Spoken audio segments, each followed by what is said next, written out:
Hello, my name is David, and a few years ago I created my Dinosauria Animated Series.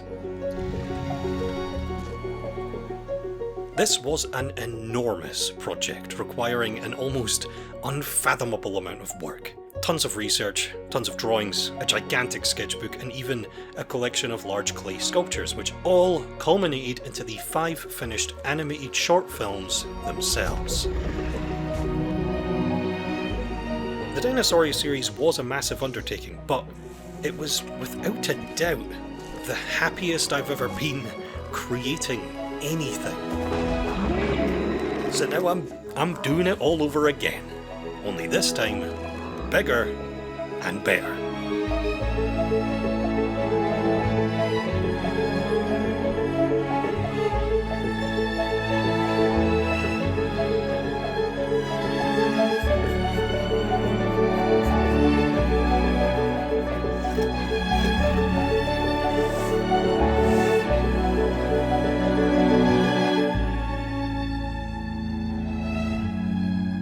There were hundreds of ideas I had for the first volume of Dinosauria films back in 2020.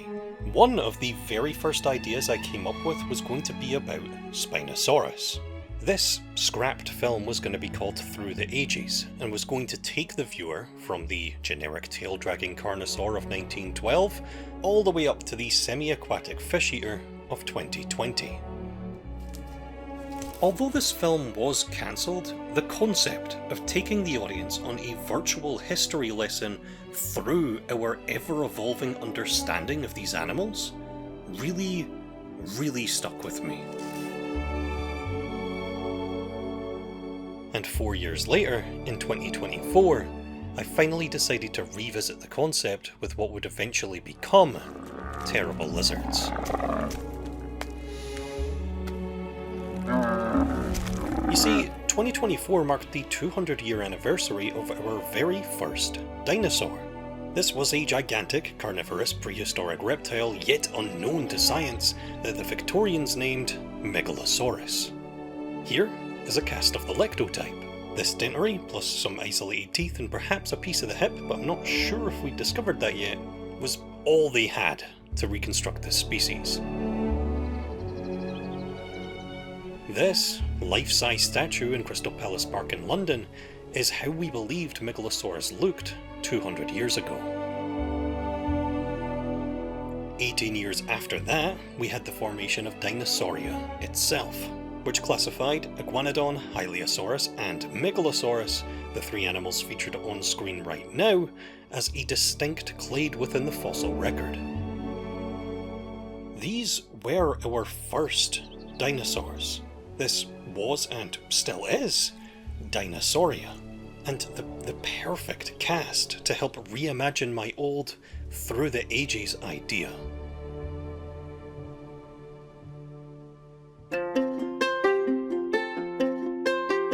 For each of my Dinosauria films, I've made large clay sculptures of the star species. For Terrible Lizards, I decided to sculpt a Megalosaurus. I started this piece with a wire framework and balled up aluminium foil to form what would eventually become the sculpture's legs and torso. I also rolled out some sausagey arms, a long tail, and the general shape of the upper and lower jaws.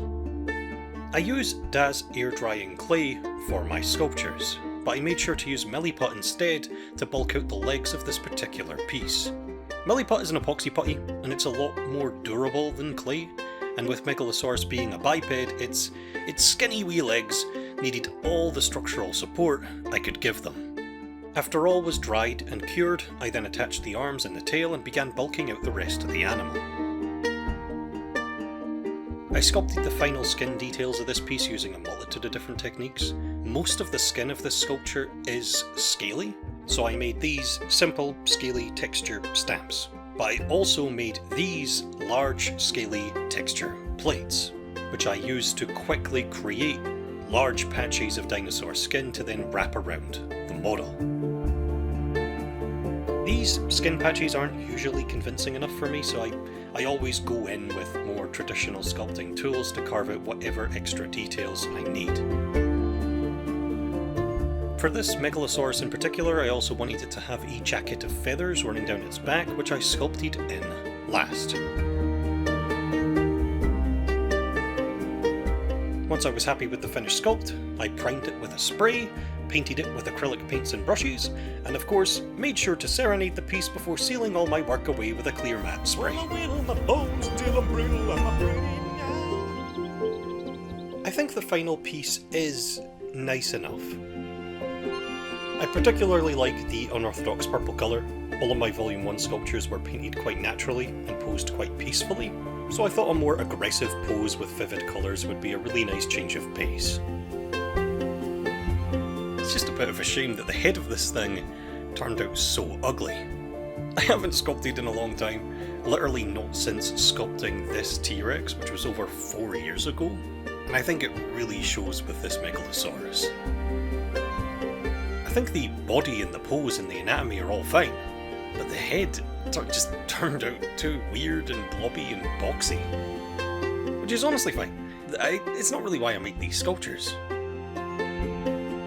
You see, originally I made these sculptures to better understand the animal I was going to animate, but this was never really a necessary animation step. I just wanted to sculpt dinosaurs. However, the more sculptures I made for Dinosauria Volume 1, the more I found this process to be pretty mentally necessary. You see, making these animations takes a very, very long time. All on my own, months, if not years of work spent almost entirely in front of a computer screen.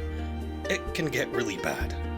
But creating these sculptures physically, with my hands, with clay and paint, breaks up that monotony, and really helps keep these, frankly, enormous Dinosauria projects from becoming too overwhelming. So yeah, I love making these big clay things, even if they turn out not the best, and I'll keep making them for each and every Dinosauria film I create.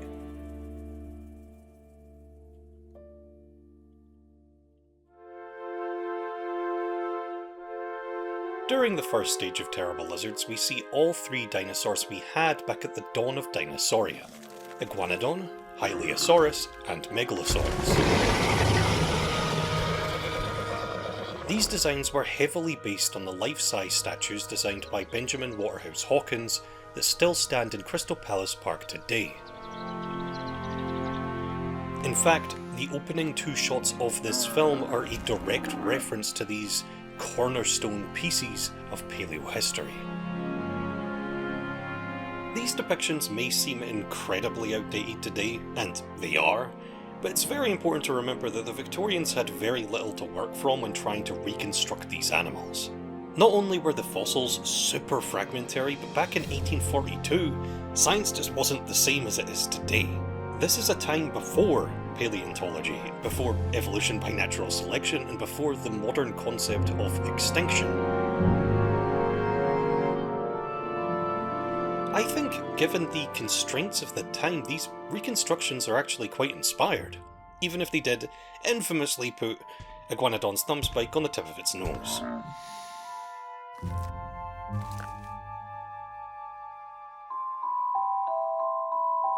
During the second stage of the film, we jump forward to around the 1950s.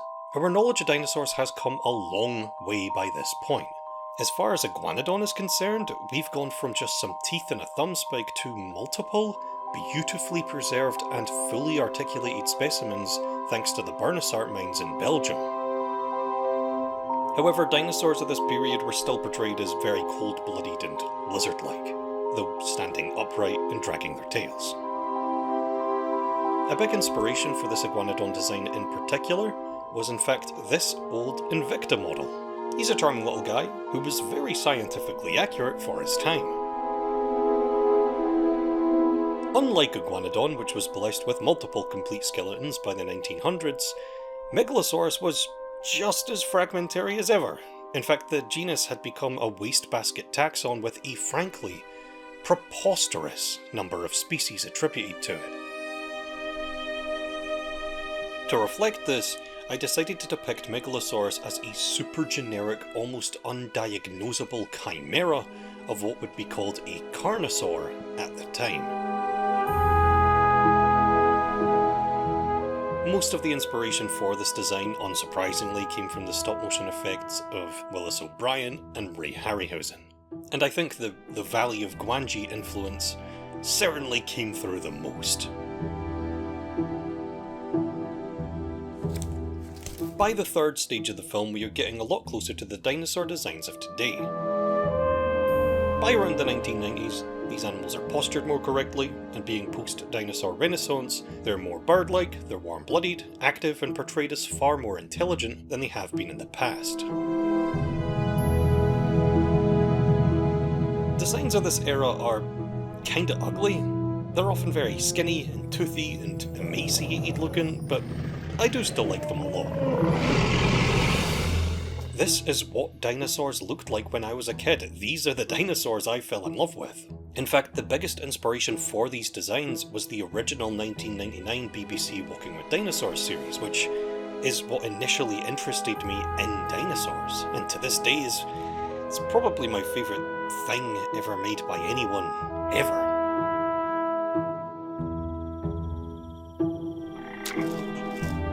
By the final stage of the film, we catch up to the dinosaur art, science and media of today. A lot of the changes here are quite small, but I think really add up to create vastly more naturalistic looking designs. The Megalosaurus, for example, is now holding its hands in the correct orientation, the animal is more fleshed out, it has lips and a dozen other things, but the most obvious change here is definitely the addition of feathers.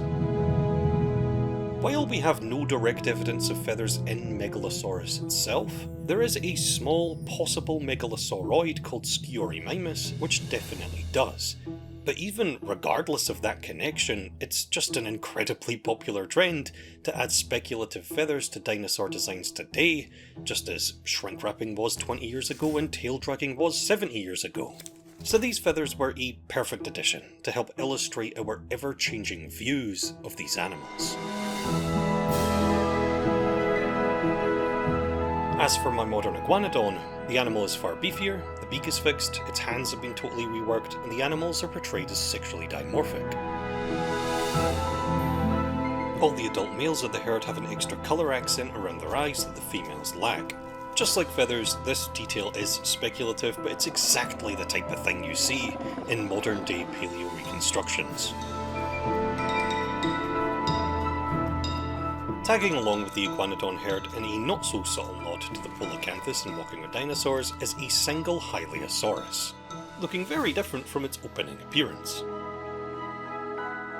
Of these initial three dinosaurs, Hylaeosaurus was the hardest to reconstruct accurately.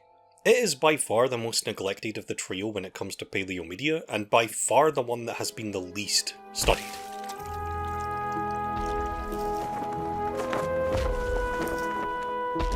The final two animals featured in the film are Clobiodon and Cetiosaurus. Clobiodon is a rhamphorhynchid pterosaur and Cetiosaurus is a sauropod dinosaur. I don't have a whole lot to say about these two, they were kinda last minute additions to the film, but one of the two people who redescribed Clobiodon in 2018 is actually a Patreon supporter of mine, which I didn't learn until yesterday, so shout out to you, Michael. Thank you for your work, and I hope I did your little pterosaur proud. Cetiosaurus, on the other hand, is of note because it's the first sauropod we ever discovered. In fact, it was named the same year Dinosauria was formed, 1842, but was originally misidentified as a large marine reptile. And because of this, Cetiosaurus likely only just missed out on becoming the fourth founding member of the Dinosauria clade.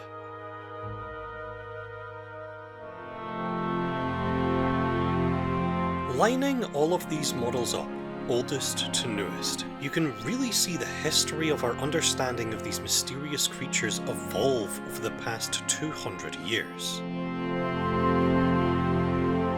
Starting with the initial elephant-like reptiles of the Victorian era, followed by the tail-dragging, lumbering and cold-blooded monsters of the 1900s, then the more active, bird-like and intelligent portrayals of the dinosaur renaissance, and finally, the naturalistic and contemporary depictions of today.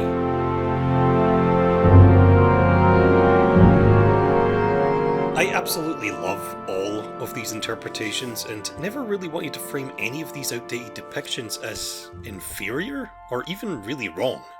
No, I made this film not to criticise but to celebrate our ever-evolving knowledge of these ancient and fascinating animals.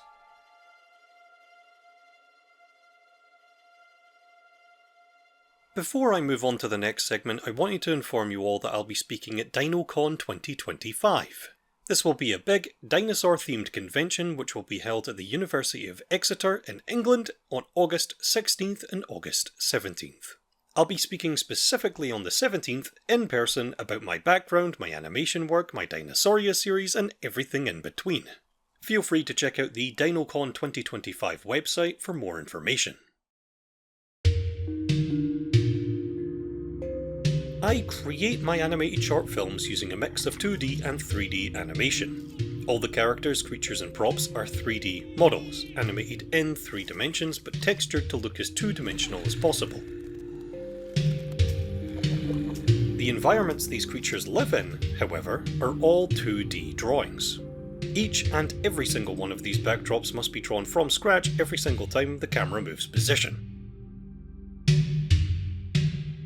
For this film in particular, I had to create a whopping 15 different character models, which you can see on screen right now. I think this is the most new models I've ever had to create for a single film before. All of which needed to be 3D modelled, rigged, textured and animated in their own specific and unique ways, likely never to be reused again. Thankfully, I quite enjoy creating new designs and whipping up new 3D models and rigs, especially when it comes to dinosaurs, so this part of the animation process was quite a lot of fun. Painting all of the 2D backdrops, however, I don't enjoy so much. But thankfully, unlike the character models, these could be reused. The Megalosaurus lair, which virtually the entire film is set in, besides colour changes, is the exact same at the start of the film as it is at the end of the film. I did have to account for different aspect ratios for different segments as we switch from like full frame 16:9 to CinemaScope to 4:3 and so on, but honestly I really welcomed this challenge. I'm a big film buff, I especially like older cinema, and it was just super fun recreating these vintage movie aesthetics.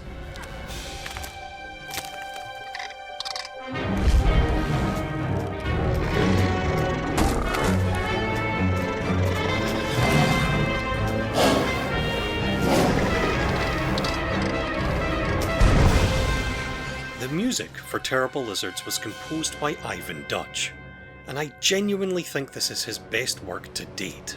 I feel you can absolutely hear echoes of The Rite of Spring featured in Fantasia, 1933's King Kong, Walking with Dinosaurs, and even the modern big-budget orchestral soundtracks of nature documentaries of today, all in this one score, evolving as the film evolves.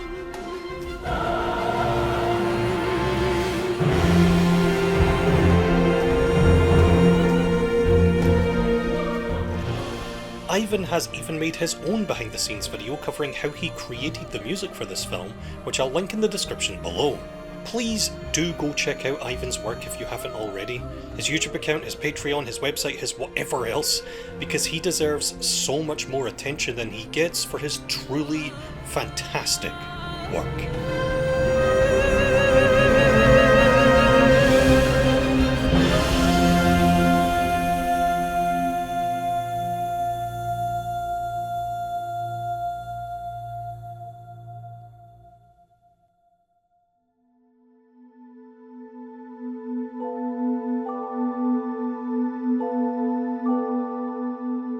I really like this film.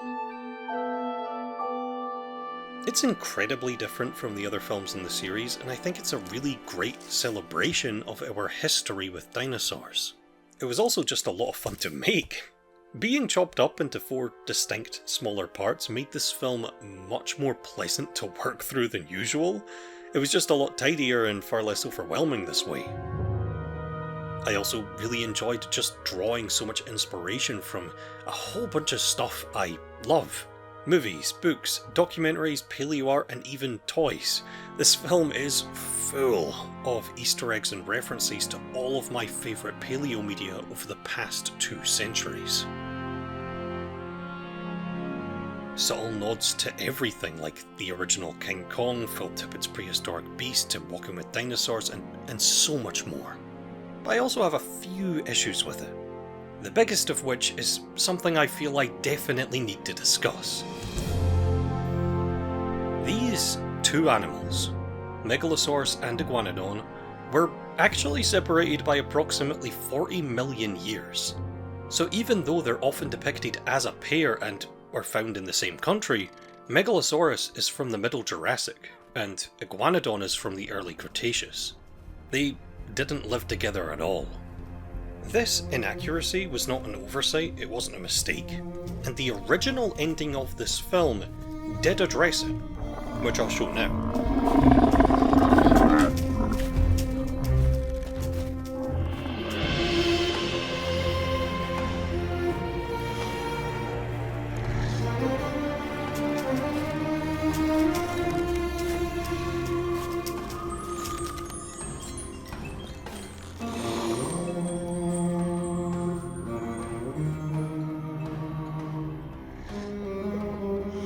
You see, originally the film would have Iguanodon and Megalosaurus coexisting, as was often depicted in the 1800s, but by the end of the film, science catches up and puts the herd of Iguanodon into the Cretaceous where they belong. This was the ending of the film, almost until release. As you can see, the scene, it's done. It's fully animated, it's fully sound mixed. The reason I removed this scene is because, quite frankly, it's just weird. I feel only huge dinosaur fans would even notice these 2 animals shouldn't be living together, and the other 90% of people watching this film would be totally flabbergasted by the magical disappearing dinosaurs. But the main reason I removed this scene is because, even though the film already plays with the rules of reality a little, after watching the finished film, this moment crossed a line into the fantastical for me that completely took me out of the story being told. I did consider having the Megalosaurus just wake up to no Iguanodon at all, just Middle Jurassic, as per usual. But that would not only rob the audience of seeing Hylaeosaurus and Iguanodon evolve into their modern depictions, but would also rob the film of this final, shared, peaceful moment between these 2 titans of Dinosauria. From a filmmaking perspective, this shared moment between these 2, it's necessary. It completes the story. The film needs this moment. It was never gonna go. So yeah, in the end I just decided that putting a herd of Iguanodon into the Middle Jurassic was well worth the better filmmaking and the better storytelling. All in all, I do still really like Terrible Lizards. It was fun, it was a good way to kick off the new series, and it's just very different from the rest of the Dinosauria films.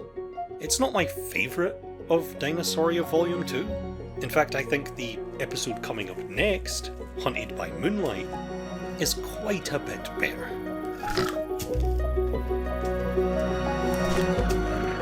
Thank you all so much for watching.